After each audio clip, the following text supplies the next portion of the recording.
Bab 577. Perang sudah dekat.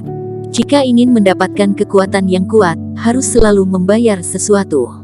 Jimat iblis juga tidak menyangkalnya. Singkatnya, ini semacam ilmu penguat badan yang sama kuatnya dengan fisik emas ajaib kamu. Butuh atau tidak, kamu lihat sendiri saja. Jimat iblis selesai berkata, memasuki sekumpulan informasi ke dalam kesadaran Erikin, dan kemudian terdiam lagi. Fisik Balrog. Zaman dahulu kala ilmu penguat badan suku Balrog dilatih menjadi Big Grand, melambaikan tangan untuk menghancurkan dunia, membakar bintang-bintang, badan luarnya selalu menyimpan api langit bumi, dan membakar segala sesuatu.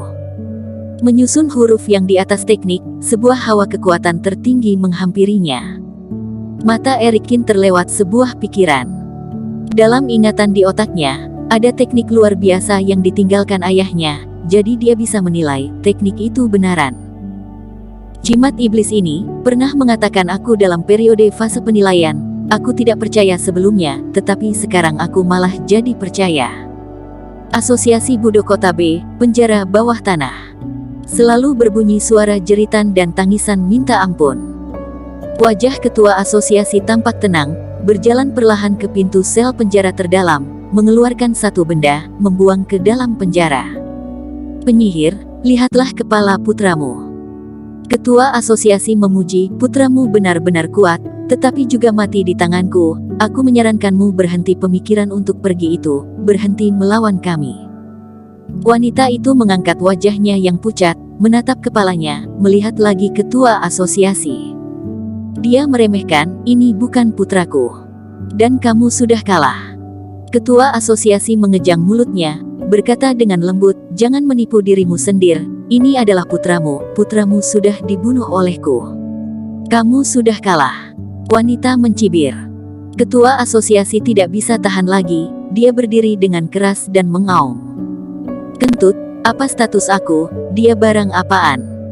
Aku ketua asosiasi di asosiasi Budo Kota B, dia hanya seorang rakyat rendahan, berhak apa kamu menang dariku? Kenapa? Aku penuh dengan kultivasi tinggi, setengah fase kesempurnaan, selain Alexander Y tidak ada yang menjadi lawanku, aku satu telapak tangan, sudah bisa mengalahkannya. Jika bukan karena mau menekanmu di awal, jika bukan karena ketidakmampuan asosiasi, dia sudah mati dari awal, sudah mati dari awal. Kamu tidak hanya kalah, tapi juga kalah sangat parah. Wanita itu terus menatapnya dengan sinis, kematianmu segera datang. Pandangan matanya itu, seperti pisau saja membelah hati ketua asosiasi, membuatnya mengeluarkan banyak darah. Semakin marah, ketua asosiasi tiba-tiba mengeluarkan pedang panjang, dan bilahnya melintang di leher putih wanita itu. Tidak bisa membunuh putramu, tapi aku bisa membunuhmu kapan saja. Pandangan remeh di dalam mata wanita itu lebih tebal lagi, bahkan bergerak maju sedikit, pedang panjang mengores kulitnya, mengalir beberapa tetes darah. Ketua asosiasi buru-buru menyimpan kembali pedangnya, seolah takut wanitanya mati. Kamu hanyalah budak anjing yang dipelihara oleh orang itu, pantaskah kamu membunuhku? Wanita mencibir. Nikmati kegilaan terakhirmu saja, besok anakku akan membunuh kalian semua. Wajah ketua asosiasi memerah. Pukul dia. Dia memberi perintah kepada penjaga penjara, berbalik dan pergi. Berjalan beberapa langkah, dia melihat ke belakang lagi, matanya penuh dengan garisan darah. Besok aku pasti akan membawakan kepala putramu ke depan mukamu, pasti. Aku mau membiarkan semua orang di dunia tahu, asosiasi Budo Kota B adalah paling kuat, aku Jansen Jiang adalah yang terkuat. Dunia kungfu sangat ramai dalam 2 hari ini. Masalah Erikin akan memimpin sekte Qin menantang asosiasi Budo di Kota B, tersebar heboh. Banyak orang berpartisipasi dalam diskusi, terlepas dari jaringan atau kenyataan, pusat perhatian mencakup semua topik. Bahkan beberapa pejuang di dasar kota G, semua mengetahui hal ini. Tanpa dia, sekte Qin adalah sekte terbaik yang baru-baru ini bangkit. Dan asosiasi Budo Kota B, malah mewakili salah satu kekuatan besar teratas di hati generasi yang lebih tua. Persaingan antara yang lama dan yang baru, pertarungan mati dan hidup, siapa yang bisa memenangkan? Bahkan banyak orang berencana pergi ke kota B untuk menyaksikan momen puncak itu. Namun kantor keamanan dengan cepat memberi perintah, menuangkan air dingin ke orang-orang itu. Mengingat situasi yang rumit, kantor keamanan akan menutup daerah tersebut di saat perang. Hanya orang yang menerima undangan baru berhak untuk masuk. Jika tidak, kantor keamanan akan membunuh tanpa ampun. Sesaat kertas jadi mahal di kota Loyang, harga undangannya meninggi drastis hingga mencapai puluhan juta selembar. Rubah kecil, ayo kita pulang. Bella Fang yang tidak kebeli undangan memutar kelopak matanya dan membawa Firefox pergi dari rumah.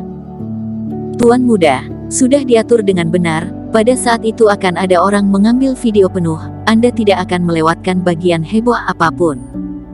Keluarga Teng, seorang pengurus rumah melapor ke Teddy. Erikin, aku ingin melihat seberapa besar jarak antara kamu dan aku. Teddy mengangguk dengan dingin.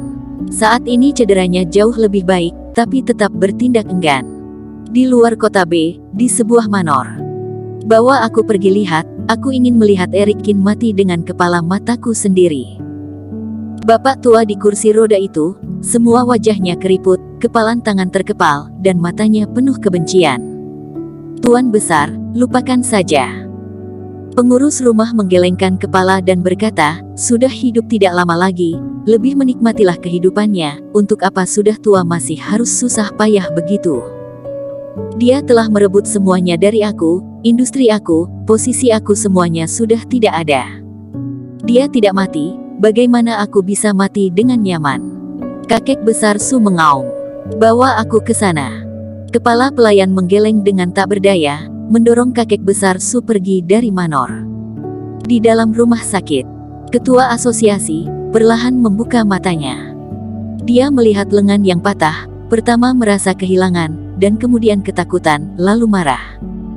Samuel mendekat, berkata dengan hati-hati, ketua asosiasi, Anda sudah sadar. Plak. Ketua asosiasi melihat Samuel, sangat amat marah. Satu tamparan di wajahnya. Samuel ditampar langsung terbang ke dinding, lalu menutupi wajahnya dan berdiri, darah mengalir keluar dari mulutnya, disertai dengan gigi yang patah. Ini adalah kabarmu. Dasar bodoh kamu. Ketua asosiasi meraung, mulai hari ini, cabut semua posisi pekerjaanmu di asosiasi Budo, pergilah kamu. Ketua asosiasi, kamu jangan marah, aku pergi, ini segera pergi. Wajah Samuel bengkak sangat besar, tetapi mengeluarkan senyuman, lari dari kamar. Ah! Ketua asosiasi meraung, mencabut tabung di badannya, menghancurkan kamar pasien sebesar-besarnya.